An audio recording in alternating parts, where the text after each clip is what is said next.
자, 오늘 우리에게 주시는 말씀을 보도록 합니다. 이사야 62장 1절로부터 7절까지입니다. 조금 길지만 제가 한 절, 여러분이 한 절 교독해서 함께 읽도록 하겠습니다. 주보의 일면을 봐주시면 되겠고요.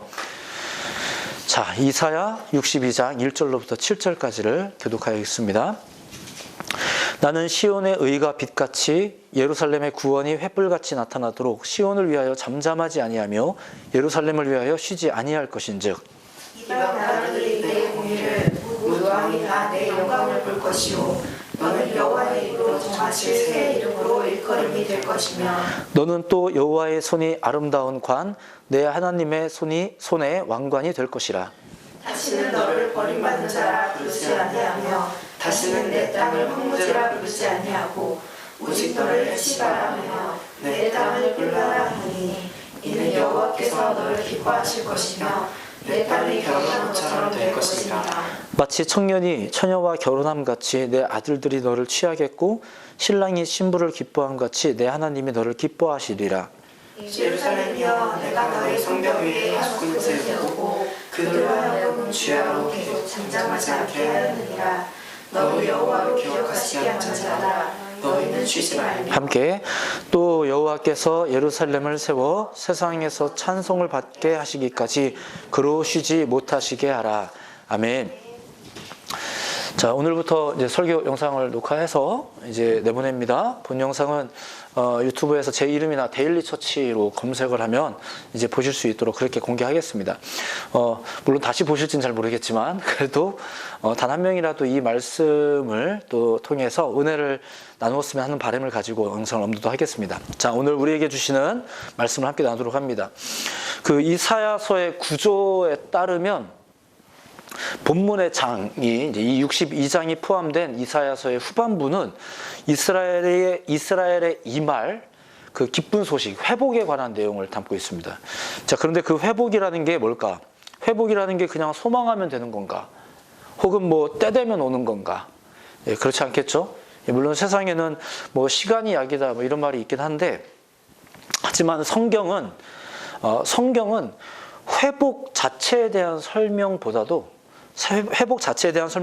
그 원인, 그러니까 즉 그 회복의 이유이자 그 주체가 있다라는 이야기를 하는 게 이 성경이죠.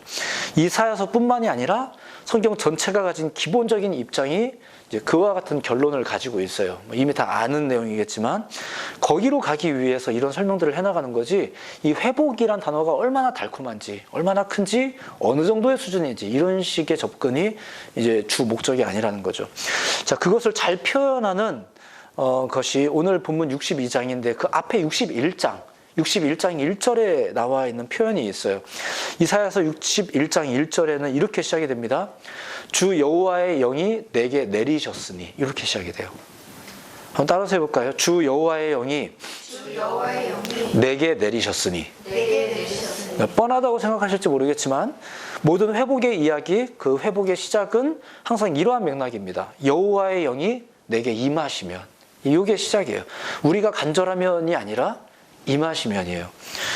그래서 이 성경이 가진 목적이나 오늘 본문의 맥락도 모든 회복과 소망의 주체이신 하나님의 영, 그 하나님의 영이 우리에게 임하면, 그러니까 우리의 시선이 그 하나님을 먼저 바라보라 이거죠. 우리의 시선을 그쪽으로 돌리라는 거예요. 다른 거에 있는 우리들의 시선을 하나님의 영으로 돌리라는 거죠. 그 하나님의 영이, 여기서 한 가지 생각하셔야 될 거 뭐냐면, 하나님의 영이 존재하면이 아닙니다. 하나님의 영이 존재하면이 아니라 임하시면이에요. 임하면 회복이 되는 거죠. 하나님의 영이 존재하면 회복된다, 이건 아니고요. 임하면이에요. 하나님의 영이 존재한다는 것을 인정하는 것은 정말 복된 일이지만 많이 부족합니다. 이 표현이 오해가 없길 바랍니다만 하나님의 영이 부족하다는 뜻은 아니에요. 근데 하나님의 영이 존재한다는 것을 아는 것만으로는 부족하다는 얘기예요. 하나님의 영이 내게 임하면이에요. 내게 임하면. 하나님의 영이 저 사람에게 임하면 아니죠. 내게 임하면이에요. 그러니까 어딘가에 하나님이 살아계신 것 같은데 뭐 누구에게는 임한다던데, 이게 아니라 내게 임하면이에요. 내게 임하면. 여러분에게 그런 소망함이 있기를 축복합니다. 내게 임하면. 그런데 하나님의 영이 임하면 무슨 일이 일어날까? 물론 지금 얘기했듯이 회복이 일어나겠죠? 회복이 일어나는데 이 회복이 일어난다는 말을 조금 더 거시적인 의미로 보자면 이런 거예요. 하나님의 영이 임하면 무슨 일이 벌어지느냐? 하나님스러운 일이 벌어지죠. 괜히 복잡하게 얘기하려는 게 아니라 오히려 더 쉬운 이해를 위해서 이렇게 말하는 거예요. 하나님의 영이 임하면 하나님스러운 일이 벌어지겠죠. 근데 그게 하나님스러운 일, 하나님의 영이 임했는데 악한 일이 일어나지는 않을 거 아니에요. 그죠? 하나님의 영이 임했기 때문에 회복이 일어나고 기쁨이 일어나고 감사가 일어나고 뭐 이런 종류의 것들이 일어나겠죠. 창조가 일어나는 거잖아요. 새 창조가 없음에서 있음으로, 고장났던 것들이 고쳐짐으로. 그렇죠. 그래서 그 열매를 통해 나무를 안다라는 마태복음 12장 33절의 말씀이 이제 진리인 거죠. 그러니까 왜냐하면 우리가 하나님을 직접적으로 볼 수 없다 하더라도 그분이 하신 일들이 일어나는 걸 보면서 아, 이분은 이런 분이구나 이렇게 알 수 있는 거죠. 하나님의 영이 임하면 하나님스러운 일이 벌어집니다. 그래서 하나님의 일이, 하나님스러운 일이 내게 임하면 내 안에서 하나님스러운 일들이 이제 발생하기 시작하는 거예요. 그런 소망을 가지시기를 예수님의 이름으로 축복합니다. 자, 오늘 본문의 말씀을 이제 본다면 이제 본문의 상황을 가지고 좀만 이제 볼게요. 사실은 제가 다음 주에도 이사야서 또 이야기할 거예요. 오늘 본문에 이어서 이야기할 건데, 자, 이사야가 성도들에게 메시아의 도래, 그러니까 메시아의 도래와 그의 왕국이 실현될 것을 위해서 이제 그런 일이 벌어질 거다. 그래서 기도하라고 이제 강조하는 내용이 이제 오늘 본문의 내용이에요. 그러니까 기도하라는 거죠. 이따가 결론도 사실 기도 얘기가 나올 거긴 해요. 자, 그런데 이런 복된 날이 있을 것인데 이런 날들을 위해서 소망하면서 기도하기를 힘쓰라. 이렇게 이야기를 해요. 자, 그것을 이제 명령처럼 이제 설명하고 있죠. 그런데 오늘 본문을 잘 보면은 사실 굉장히 독특한 어법으로 독특한 장면으로 이야기가 시작이 돼요. 뭐냐면은 니네 이런 거 해야 돼, 저런 거 해야 돼, 이게 명령이잖아요. 그게 아니라 마치 하나님이 결단하는 것 같은 내용으로 시작이 돼요. 그러니까 바로 여러분들에게 우리한테 이거 이렇게 하는 게 아니라 하나님이 자기가 막 자기 얘기를 막 하는 거예요. 자기 결단을 이야기하는 거죠. 본래 명령이라는 것은 하라, 하지 마라, 이제 이런 식으로 표현되어지잖아요. 근데 이 장은 어떻게 시작될까? 하나님의 결단, 어떤 결단일까요? 1절을 한번 보시죠. 1절 한번 보면서 같이 읽어볼게요. 1절 말씀 같이 읽을게요. 시작. 나는 시온의 의가 빛같이 예루살렘의 구원의 횃불같이 나타나도록 시온을 위하여 잠잠하지 아니하며 예루살렘을 위하여 쉬지 아니할 것인즉. 자, 눈으로 구절을 잘 보시면 이게 어떻게 시작되고 있는 거냐 하면은 하나님 자신이 쉬지 않겠다라는 선언으로 지금 시작이 되고 있는 거예요. 자, 앞으로 메시아가 도래해야 될 것이며 주의 나라가 완성될 것인데 그 일을 위하여 기도해라, 이 얘기를 할 건데 이 이야기의 시작이 어떻게 시작되냐면은 하나님의 결단, 하나님의 의지. 어떤 의지요? 쉬지 않겠다는 의지. 내가 쉬지 않겠다. 시온을 위해서 내가 잠잠하지 않겠다. 예루살렘을 위해서 내가 쉬지 않겠다. 지금 이 이야기를 먼저 하는 거예요. 그러니까 명령을 듣는 여러분들의 용건을 먼저 던지는 게 아니라 이 명령을 내리시는 분이 먼저 자신의 의지를 밝히는 거죠. 나는 쉬지 않을 거다. 단편적으로 규정하기가 뭐 너무 큰 선언이긴 하지만 하나님의 의지가 여러분들을 향해 바란다는 것을, 그러니까 우리가 믿으면 바란다. 그분이 원래 가만히 계셨는데 우리가 막 간절하게 했더니 그때부터 그분이 일한다. 이게 아니라 그분의 의지 자체가 이미 우리를 향해서 바라고 계시다는 것을, 그것을 믿으시기 바랍니다. 그게 기독교 신앙이 가지고 있는 선제적인 믿음이겠죠. 우리가 가지고 있는 그런 믿음, 눈에 보이지 않지만 그 약속을 믿고 믿는 믿음, 하나님의 의지가 나 자신을 향해서, 당신의 백성을 향해서 바란다는 것을 믿는 믿음. 자, 그런데 그 다음에 이어지는 내용을 보면 하나님의 두 번째 의지가 나타나요. 같은 맥락이겠지만 그게 뭐냐면 2절 후반부부터 5절까지의 내용인데, 이제 다 읽어보진 않겠지만 눈으로 보시면서 제 이야기를 들으셔도 돼요. 2절 후반부부터 5절까지 내용을 이렇게 보시면 그걸 정리하면 이런 식으로 정리할 수 있다는 거예요. 하나님은 모든 일을 성취하시기까지 쉬지 않으신다는 거죠. 그냥 쉬지 않는다가 아니라 모든 일을, 당신의 일을 성취하시기까지 쉬지 않으신다. 한번 따라서 해볼까요? 하나님은 모든 일을 성취하시기까지 쉬지 않으신다. 그렇죠. 그냥 쉬지 않으신다가 아니라 당신이 계획한 일. 그러니까 당신이 계획한 일이 뭐겠어요? 당신스러운 일이겠죠. 그죠? 당신이 갑자기 우리 뒤통수를 때린다거나 이런 계획은 안 하시는 분이세요. 그러니까 그분은 그 선하신 하나님이, 좋으신 하나님이 그 하나님이 당신스러운 일을 해나가실 거예요. 우리는 가끔 그분이 하는 일이 좀 불안하거나 못 믿어올 때가 좀 있지만 그분이 하시는 일이 굉장히 선한 일이라는 것을, 좋은 일이라는 것을 우리가 첫 번째 믿어야 되고, 그 다음에 그 하나님이 뭐라고 말하냐면은 이 일이 다 성취될 때까지는 안 쉰다는 거예요. 근데 그 일이 누구를 향한 일이에요? 우리들을 향해서. 우리들을 향해서. 그러니까 우리들을 향한 하나님의 일이 성취될 때까지 쉬지 않으신다는 거예요. 당신의 백성들을 위해 쉬지 않으신다고 말씀하신 하나님께서 그 다음으로 작정하신 것은 이 일이 성취될 때까지 쉬지 않겠다는 거예요. 자, 이건 다른 겁니다. 자, 뭐 반복되는 이야기겠지만 그래도 좀 계속 확인을 해볼까요? 첫 번째, 우리를 위해서 쉬지 않으세요. 그리고 우리를 위한 당신의 계획이 성취될 때까지 쉬지 않으세요. 자, 이렇게 나눌 수 있겠죠? 그렇게 하나님은 당신이 쉬지 않겠다는 증거로서 뭘 약속하셨냐면은, 여러분들이 보신 2절 후반부부터 5절까지 나와 있는 표현 중에 이 표현이 있을 거예요. 새롭게 회복될 예루살렘에게 새 이름을 준다는 말이 나와요. 그렇죠? 거기 보시면 나오실 거예요. 새 이름이라는 것은 성경에서 보면 좀 종말론적인 의미가 있습니다. 뭐냐면은 이전까지의 이름으로 살지 않고, 그죠? 새로운 삶으로 시작할 때 보통 새 이름이라는 말, 이걸 좀 어려운 말로 종말론적인 의미, 뭐 이렇게 할 수 있다는 거죠.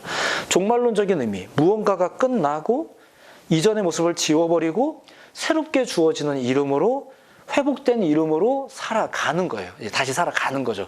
여기서 끝, 이건 아니에요. 가는 거예요. 쭉 가야죠. 가다가 보면 좀 어려움이 있을 수는 있어요. 하지만 우리는 새 이름을 가진 존재들이죠. 이 이름으로 계속 가는 거예요. 역시 이제 하나님의 도움이 계속 필요하겠네요. 이렇게 가는 거예요. 그렇게 새 이름을 부여하고 새 예루살렘의 이름을 부여하고 그 새 이름으로 살아가기까지 하나님은 당신이 하시려는 일을 쉬지 않으시겠다는 게 오늘 내용. 예. 그러니까 새 이름이 여러분들에게 있기를 바랍니다. 예. 옷의 중을 옷의 준으로 뭐 이렇게 바꿔서 그러니까 이런 형식적인 이름보다도, 그러니까 하나님께서 우리에게 그런 생명과 이름을 부여하셨다는 거죠. 그러면서 쉬지 않으시겠다는 것, 이 일이 끝날 때까지 하나님께서 계획하신 선한 일이 다 이루기까지 끝내지 않는다는 거예요. 우리도 가끔 새로운 이름이라는 것을 좀 부여하죠. 이미도 알아들으셨겠지만 굳이 그냥 잠깐 좀 예를 들자면 그런 거예요. 누군가가 친해졌다 싶으면은 넌 이제 내 친구야. 내 친구니까 야라고 불러도 돼. 뭐 이라든가. 자, 이제는 우리가 연인이니까 자, 오빠라고 해봐. 갑자기 새로운 이름이 생긴 거죠. 예전에는 어이, 저기 선배님 이렇게 했다가 이제는 오빠 이렇게 용어가 바뀌는 것들. 근데 우리는 끝까지 책임지지도 못할 거면서도 가끔 이런 새 이름을 부여한단 말이에요. 이 인간 세상이 그렇잖아요. 사실 끝까지 책임을 지지 못하면서도 나를 다르게 불러봐. 이제 오빠라고 불러봐, 여보라고 불러봐, 뭐 이렇게 하면서 새 이름을 막 부여하고 부여받고 막 이렇게 해요. 우리는 끝까지 못 가는데, 근데 하나님은 어떻게 한다고요? 끝까지 가겠다는 거예요. 내가 끝까지 이 일이 다 이루기까지 쉬지 않겠다. 얼마나 신실하신 분이세요. 얼마나 믿을 만한 존재세요. 우리가 사람이 사람을 믿기가 쉽지가 않잖아요. 믿고 시작을 했는데도 조금 맘상하면 우리 우정 끝이야 막 이러면서 막 카톡 지워버리고 막 이렇게 하면 이런 일들이 많이 있잖아요. 새 이름을 부여함과 끝까지 감, 이것이 주님께서 우리에게 주신 약속이었었어요. 자, 본문을 또 이어서 보면 세 번째 하나님의 의지가 또 나타나요. 역시 같은 맥락이고 우리를 향한 주님의 의지입니다. 6절부터 7절까지의 내용인데 이걸 정리하자면 이렇습니다. 따라서 해볼게요. 하나님은 다시 한번, 하나님은 보호하기를 쉬지 않으십니다. 그러니까 보호한다는 것은 그 여정 자체에 동행하신다는 뜻이거든요. 그냥 한번 큰 거 딱 줘버리고 앞으로 살아내 하면 이 사람이 살면서 이렇게 쭉 소진되어 있다가 다 죽어갈 때 또 나타나셔갖고 또 살려주고, 이게 아니라 동행하겠다는 뜻이거든요. 보호한다라는 건 그거예요. 계속 같이 가는 거죠. 같이 가는 거예요. 이에 대한 설명으로 시편 121편 4절과 6절 말씀에 이런 말씀이 있는데 이게 훨씬 설명하기 좋은 것 같아요. 그래서 읽어드릴게요. 시편 121편 4절부터 6절까지의 내용인데 읽어드립니다. 이스라엘을 지키시는 이는 졸지도 아니하시고 주무시지도 아니하시리로다. 여호와는 너를 지키시는 이시라. 여호와께서 내 오른쪽에서 내 그늘이 되시나니 낮에 해가 너를 상하게 하지 아니하며 밤의 달도 너를 해치지 아니하리로다. 아멘. 근데 이 약속, 너무 직접적인 표현이니까 뭐 부연할 필요는 없을 것 같아요. 그게 동행이에요. 함께 한다는 약속이죠. 하나님은 우리를 보호하기를, 우리를 보호하시는 일을 쉬지 않으신대요. 그러니까 하나님을 믿습니다 하고 새로운 출발을 했어요. 근데 막 걷고 있는 도중에도 외롭잖아요. 정말 계신 거 맞나? 이런 것들. 이거에 대해서 하나님이 해소를 시켜주시는 거예요. 아니야, 내가 보호하는 일도 동행하는 일도 함께 할 거야. 이렇게 하나님은 당신의 의지를 우리에게 먼저 나타내는 거예요. 어떤 지금 명령을 하기 전에 당신의 의지를 먼저. 그러니까 여러분들이 신앙생활을 한다는 것은 뭔가를 해야 된다는 부담이 우리 가운데 있을지 모르겠지만 사실 하나님은 뭐라고 말씀하시냐면은 내가 먼저 일하고 있다는 거예요. 내가 먼저 일하고 있다. 그것을 다시 한번 정리하자면 이렇습니다. 첫째, 하나님은 쉬지 않으십니다. 믿으시기 바랍니다. 둘째, 하나님은 우리를 위해 쉬지 않으십니다. 세 번째 뭔가요? 하나님은 우리를 보호하시기를 쉬지 않으십니다. 이 믿음을 가지시길 바랍니다. 그런 다음에 이어지는 게 명령이에요. 우리가 이 말씀을 통해서 지금 이 선포를 통해서 이런 식의 좀 결론을 좀 정리하고 싶어요. 그리고 사실은 이게 오늘 6절과 7절 말씀에 보면 실제로 나와 있는 표현이기도 합니다. 뭐냐면은 하나님의 의지, 어떤 의지라고요? 쉬지 않겠다는 의지. 그렇다면 우리에게 과제가 되는 게 뭘까? 우리는 과연 어떻게 하나님을 쉬지 않게 만들까예요. 그렇겠죠. 하나님을 쉬지 않게 하는 방법이 있겠죠. 어떻게 하면 하나님을 쉬지 않게 할까? 제가 왜 이렇게 말하냐면 이게 성경 구절에 쓰여 있거든요. 6절 후반부부터 7절까지의 내용인데 한번 같이 또 읽어볼까요? 6절 후반부에 너희 여호와로라고 하는 부분이 있으시죠? 자, 그 부분부터 한번 7절까지 읽어볼게요. 찾으셨어요? 읽어봅니다. 시작. 너희 여호와로 기억하시게 하는 자들아, 너희는 쉬지 말며 또 여호와께서 예루살렘을 세워 세상에서 찬송을 받게 하시기까지 그로 쉬지 못하시게 하라. 아멘. 너희는 쉬지 말며. 근데 우리는 뭐 때문에 쉬지 말아야 될까요? 하나님을 쉬지 못하게 하는 일에 쉬지 말라는 거예요. 자, 이해되셨죠? 쉬지 말라고 했더니 그냥 계속 일하고 계속 먹고 계속 뭐 이렇게 뭔가를 막 하고 분주하게 사는 게 아니라 하나님이 쉬지 못하도록 하는 일에 쉬지 말라는 거예요. 여러분들 잘 알고 있는 거, 기도. 요 한 단어 때문에 지금 여기까지 온 거예요.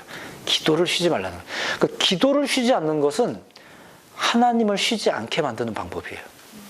자, 이렇게 정리하면 되겠죠. 잘 생각하셔야 돼요. 기도를 하면 회복이 일어나는 게 아니라 기도를 하면 하나님이 쉬지 않기 때문에 회복이 일어나는 거예요. 이게 단순한 것 같지만 많은 신앙인들이 착각하는 게 그 부분이에요. 우리가 이 기도에다가 그렇게 공을 들이는 이유가, 그렇죠? 사실 기도는 기독교인들만 기도하지 않아요. 아시다시피 많은 사람들이 이 기도에 공을 들이잖아요. 이 기도에 엄청난 공을 들인단 말이에요. 요거 바래서, 요거 바라고, 성공을 바라고, 회복을 바라고, 잘됨을 바라서 요거 하는 거예요. 근데 우리가 기대하는 건 뭐냐면은, 우리가 기도를 하는 이유는 하나님이 쉬지 않게 하기 위해서 기도하는 거지, 이 기도 자체가 우상이 되면 안 된다는 거예요. 그분을 쉬지 못하게 하는 신앙적인 방법이 있다는 거죠. 그리고 실제로 훌륭한 신앙의 사람들의 공통점을 보면 다 그래요. 그들은 모두 기도에 강한 사람들이었었어요. 뭐 제가 이걸 가지고 어떤 기준을 정하는 것도 사실은 약간 뭐 적절한지는 잘 모르겠지만, 참 그 신앙의 사람들의 특징을 보면 참 기도 열심히 하지 않는가. 그렇죠? 여러분들 과거에 우리 부모님, 어르신들, 교회 또 권사님, 장로님들 이런 분들을 보시면 어떠세요? 그렇죠? 그분들은 기도를 열심히 하시는 분들이세요. 기도가 다다 이렇게 말하기는 또 여러 가지 또 깊은 이야기가 있겠지만, 그 신앙의 그 굳건한 믿음을 가진 분들의 특징을 보면 기도에 강한 사람들이었다는 거. 자, 성경을 통해 하나님을 아나요? 하나님의 존재에 대해서 아나요? 성경으로 하는 기도를 통해 하나님과 교제할 수 있는 거예요. 그 하나님을 쉬지 않게 하는 거죠. 자, 저는 열심히 성경을 많이 강조하는 목사 중에 한 명이에요. 비단 모든 목사님들은 다 성경을 강조합니다. 성경에 근거하여 설교를 하고요. 성경만큼 중요한 게 더 있을까 싶을 만큼 가장 중요한. 그래서 성경을 워낙 안 읽으니까 자꾸 이렇게 성경 강조하는 거예요. 근데 성경을 통해서 우리가 뭘 하냐면은 주님과 호흡하는 거죠. 그 주님을 알고, 주님의 존재를 알고, 하나님이 존재하니까 회복한다가 아니라고 아까 얘기했죠. 하나님의 존재를 알고, 어떻게 알아요? 도닦아서 깨달아요? 아니요. 성경을 통해서 하는 거예요. 그럼 기도는 어떻게 해요? 내가 하고 싶은 대로 해요? 성경에 보면 요한의 제자들도 이렇게 기도하더이다 뭐 이런 게 있단 말이에요. 그러니까 기도는 누구나 다 하는 거예요. 기도는 많은 사람들이 해요. 아침에 일어나서 거울 보면서도 해요. 오늘도 잘해내자 뭐 자기 얼굴 보면서. 이게 기도란 말이에요. 하고 그러고 하루를 시작해요. 근데 우리는 그거 아니란 말이에요. 우리는 하나님 앞에 기도하는 거예요. 그리고 성경으로 기도하죠. 우리의 욕심으로 기도하지 않아요. 내 소원을 이렇게 종이에다 써보면, 예전에 제가 이제 그런 훈련을 해봤는데, 선교단체에서 해봤는데, 기도의 제목을 쭉 써요. 그 다음에 이게 하루 묵혔다가 정신이 온전히 들었을 때 다시 한번 이걸 쭉 보시면 알아요. 이게 얼마나 상당 부분의 기도 제목이 얼마나 세속적인 기도인가, 얼마나 우리의 욕심과 전혀 하나님스럽지 못한 기도의 제목들이 이 리스트를 꽉 채우고 있는가, 이게 보인단 말이에요. 이거를 그죠. 이 모든 것이 너에게 있어야 될 줄 주께서 아신다고 하셨지만 먼저 그의 나라와 그의 일을 구하는 것을 우리가 성경을, 마태복음을 통해서 깨달았잖아요. 그러니까 성경을 통해 기도하는 거예요. 성경을 통해 기도하면 하나님이 쉬지 않으세요. 그러니까 기도도 그냥 소원 성취해 주세요, 뭐 이렇게 램프에 진이하게 빌듯이 이렇게 비는 걸 기도라고 할 수 없다는 거죠. 그러니까 우리가 성경 말씀을 묵상해야 되는 이유가, 그리고 기도해야 되는 이유가, 특히 오늘날 같이 영상 앞에서 있는 경우에는 누가 보는 사람이 없기 때문에 쉽사리 거기 앉아서 이렇게 기도하는 게 또 쉽지가 않을 때도 있어요. 이게 침대에서 이렇게 핸드폰으로 예배를 드리기도 하기 때문에 이게 쉽지 않단 말이에요. 누가 보는 사람 없으니까 큰 소리로 찬양하는 것도 잘 안 하고, 기도하는 것도 우리가 이 양심 안에서, 우리가 양심 안에서 느낄 수 있어요. 우리가 그게 아무래도 교회에서 하던 거랑 좀 다르죠. 그런 거랑 비슷해요. 기도를 하는 게 되게 중요합니다. 근데 어떻게 기도하냐면 성경으로 기도하는 거죠. 그리고 기도를 통해서 어떤 일이 벌어진다고요? 하나님이 쉬지 않으신다는 거예요. 그러니까 정말로 어떤 우리가 응답을 바라고 은혜를 바라고 하나님의 임재를, 우리가 믿기는 믿으니까 그 임재를 바라고 회복을 바란다면 기도를 시작해야 돼요. 우리 예배자들이 그렇게 해야 되는 거죠. 역대하 7장 14절에 보면 이런 말씀이 나와 있어요. 내 이름으로 일컫는 내 백성이 그들의 악한 길에서 떠나, 이거 한 구절만 사실 분석하면 또 길어지겠지만 쭉쭉 넘어가겠습니다. 내 이름으로 일컫는 내 백성이 그들의 악한 길에서 떠나 스스로 낮추고 기도하여 내 얼굴을 찾으면, 기도하여 내 얼굴을 찾으면 내가 하늘에서 듣고 그들의 죄를 사하고 그들의 땅을 고칠지라. 내가 뭔가를 하겠다라는 거죠. 기도하여 내 얼굴을 찾으면 내가 하겠다는 거예요. 네가 기도하면 나는 하겠다는 거죠. 기도가 하나님을 쉬지 못하게 하는 방법이에요. 그래서 기도는 해야 돼요. 우리가 이렇게 최선을 다해서 예배를 하고 있지 않습니까? 뭐 예배라는 단어, 말씀이라는 단어, 그리고 기도라는 단어, 우리 기독교 신앙인이 가지고 있는 아주 이런 큰 장치들이 있어요. 이거는 뭐 시대가 바뀌었다고 퇴색되거나 뭐 소홀해지거나 절대로 이럴 수도 없고 이래서도 안 되는 단어들이겠죠. 이런 것들이겠죠. 기도가 그래요. 자, 이어서 에스겔서 36장 36절과 37절에 보면 이런 말씀이 있어요. 36장. 제가 읽어드릴게요. 너희 사방에 남은 이방 사람이, 너희 사방에 남은 이방 사람이 나 여호와가 무너진 곳을 건축하며 황폐한 자리에 심은 줄을 알리라. 나 여호와가 말하였으니 이루리라. 지금 내가 말했다. 나 여호와가 말하였으니 이루리라. 주 여호와께서 이같이 말씀하셨느니라. 그래도 이스라엘 족속이 이같이 자기들에게 이루어 주기를 내게 구하여야 할지라. 내가 그들의 수요를 양떼같이 많아지게 하되. 제 말씀을 보시면 그냥 들으시기만 하셔도 돼요. 이루리라. 당신의 의지죠. 주 여호와께서 이같이 말씀하셨느니라. 이루겠다라고 말씀하셨느니라. 자, 그런데 그래도 이스라엘 족속이 이같이 자기들에게 이루어 주기를 내게 구하여야 할지라. 그러니까 여러분들 거저먹을 생각하시면 안 돼요. 그래서 주님이 이루리라라고 했다고 해서 거저먹을 생각하면 안 돼요. 가만히 있어도 주님이 뭐 그럼 다 회복하시겠네. 뭐 다 지나가겠네. 뭐 복 주겠네. 자, 에스겔서의 말씀을 기억하셔야 돼요. 그래도 이스라엘 족속이 이같이 자기들에게 이루어 주기를 바라잖아요. 우리가 더 바라잖아요. 자기들에게 이루어 주기를 내게 구하여야 하리라. 기도하라는 거예요. 나는 다 이룰 것이다. 이것이 내 의지이다. 하지만 그렇더라도 너희는 나에게 구하여야 할지라. 이렇게 말씀하시는 거죠. 기도는 하나님을 쉬지 않게 하는 놀라운 신앙적인 장치입니다. 다만 우리가 자주 기도를 쉬죠. 그 문제를 또 한번 이렇게 지적하는 겁니다. 말씀을 정리하겠습니다. 사실 결론은 항상 그렇지만 어렵지 않아요. 우리를 향한 하나님의 선하신 의지를 믿으시기 바랍니다. 하나님이 쉬지 않으신다고 했으니까 우린 믿읍시다. 열심을 다해서. 성경에 기록되어 있으니까 혹시 몰랐다면 아셨죠? 그러니까 성경을 통해서 아셨죠? 그러니까 믿읍시다. 두 번째, 하나님이 무엇을 위해 쉬지 않으시는지를 기억하시기 바랍니다. 증거에 따르면 그게 우리를 위해서래요. 좋지 않나요? 우리를 위해서 하나님이 쉬지 않으신대요. 얼마나 감사해요. 우리가 하나님을 위해서 사는 게 아니라 물론 우리는 하나님을 위해서 산다라는 어떤 신앙적인 부담감이 있는 건 맞아요. 또 그걸 마치 목적으로 우리가 살고 있죠. 정말로 그러한 삶을 사시기 바랍니다. 근데 성경의 증거에 의하면 하나님이 먼저 우리를 위해서 사신대요. 얼마나 감사해요. 하나님의 의지가 우리를 향해서 쉬지 않으신다는 것을 믿으시기 바랍니다. 세 번째는 하나님은 우리가 기도와 순종함으로 당신과 함께 하시기를 원하십니다. 하나님이 쉬지 않는 일들을 위해서 주님이 알려주신 방법, 나로 쉬지 못하게 하라. 하나님으로 쉬지 못하게 하라. 어떻게 쉬지 못하게 한다고요? 기도함으로. 성경을 인격적으로 만나는 일이 더욱 쉽지 않은 요즘이에요. 제가 요즘에 만나는 분들이랑 자주 하는 이야기가 그거예요. 대면 예배를 드리지 못함으로 인한 가장 큰 손실. 물론 우리가 영상을 통해서 따지고 보면 더 쉽게 예배할 수 있는 방법이 생겼지만, 그죠? 방법은 생겼어요. 오히려 예전보다 훨씬 좋은 세상 되지 않았습니까? 우리가 조금만 수고한다면, 조금만 이렇게 클릭한다면 금방 예배할 수 있는 방법이 생겼어요. 좋은 일인 것 같아요. 자, 그런데 인격적으로, 성경을 인격적으로 만나는 일에 대해서는 사실 조금 어려워진 시기를 지금 살고 있지 않는가 싶습니다. 그러다 보니 더 나아가 아까 얘기했듯이 말씀으로 기도하는 일은 더 쉽지 않은 그런 시대가 된 것 같아요. 그렇죠? 뭐 어려운 얘기는 아닌 것 같아요. 뭐 제가 아는 걸 가지고 모두가 다 그렇다라고 일반화할 수는 없겠지만 성경을 보기도 예배를 하기도 쉽지 않아진 시대, 하나님을 소개받기도 쉽지 않은 시대, 하나님의 실존을 증거받기도 쉽지 않은 시대가 됐는데 이제 더 나아가 내 행위 가운데서 하나님이 움직이도록 기도하는 것은 더 어려워졌다는 거죠.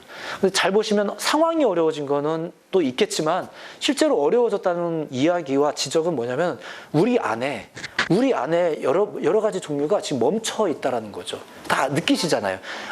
지금 정도면 그래도 다 느끼실 수 있을 거예요. 지금 정도면은 이대로 되나? 약간 이런 느낌들이 아마 가슴속 한쪽에 좀 남아 계실 거예요.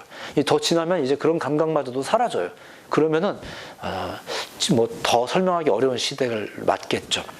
어쨌거나 이렇게 성경을 통해 예배를 통해 하나님을 인격적으로 예배하고 교제하는 이런 어려움이 이제 지금 시대에 있죠. 그러다 보니 내가 하나님을 쉬지 못하도록 기도하는 일은, 성경으로 기도하는 일은 더 어려워졌죠. 제가 모르긴 모르지만 여러분들의 뭐 방의 구조라든가 뭐 침상의 구조를 제가 다 모르지만 거기서 여러분들이 교회에서 기도하는 것보다 더 많이 기도할까라고 만약에 질문한다면 조금 더 어렵지 않으실까 짐작이 돼요. 뭐 그렇지 않겠습니까? 그런 게 있는 것 같아요. 목사인 저도 그 공부할 때도 집에서 잘 공부 안 돼서 우리가 도서관 가거나 심지어는 커피숍 가서라도 아무튼 하여 기어 나가야 돼. 기어 나가야 뭐 공부라도 되고 뭐라도 되는 느낌이 좀 들잖아요. 그래서 가잖아요. 성전도 사실 우리가 그런 면에서도 굉장히 우리에게 유익이 되는 복된 공동체이고 그런 자리인데 더 어렵죠. 성경을 듣기도 어렵고 기도를 하기도 어렵고 어쩌시려고 그럽니까? 여러분들의 탓의 얘기를 이제 탓이라고 말하려는 건 아닙니다. 하지만 이렇게 어려운 시기에 우리가 깨어있을 필요가 있죠. 그리고 말씀을 통해 오늘 선포되어지는 이런 말씀을 통해서 우리가 기도해야 되는 이유, 그냥 교인이니까 해야 된다, 뭐 복 받아야 되니까 해야 된다, 그게 아니라는 거죠. 그게 아니라 뭐라고요? 하나님이 쉬지 못하시도록 기도를 던져드립니다. 하나님이 하시려는 일, 그게 뭐겠어요? 하나님스러운 일이겠죠. 창조의 일이겠죠. 회복의 일이겠죠. 그것을 우리의 삶에서 하나님이 지금 하시겠다는 거죠. 그러니까 믿는 자가 필요합니다. 믿는 자가 필요해요. 그리고 더불어서 이걸 믿는다면 기도하는 자가 필요해요. 그냥 믿습니다 하고 하나님 일하신대, 좋아 하고 좋아 이러고 나가버리면 안 되고 기도가 이어지셔야 돼요. 어떤 환경에서 계시더라도 식사 기도를 하더라도 작은 기도를 하더라도 어떤 기도를 하더라도 하나님이 쉬지 못하시도록 우리가 믿고 우리의 행위 가운데 기도를 쉬지 않으시는, 너희는 쉬지 말라, 너희는 쉬지 말라, 오늘 명령하잖아요. 쉬지 말아야 된다. 하나님이 쉬지 않으시도록 너희가 쉬지 말아야 된다. 기도하시면 돼요. 기도하는 우리 데일리 처치. 그래서 우리가 교회 이름은 데일리 처치인데 예배는 한 번만 드리고 이게 아니라 이제 날마다 주님께 예배하고 기도한 삶을 꼭 사시기를, 어른은 어른으로서, 우리 학생은 학생으로서, 또 각각의 주어진 환경에서 좀 다르겠지만 절대 하나님과의 교제, 하나님을 향한 기도 멈추지 않는 여러분들 모두가 되기를 예수님 이름으로 축복합니다. 기도하겠습니다.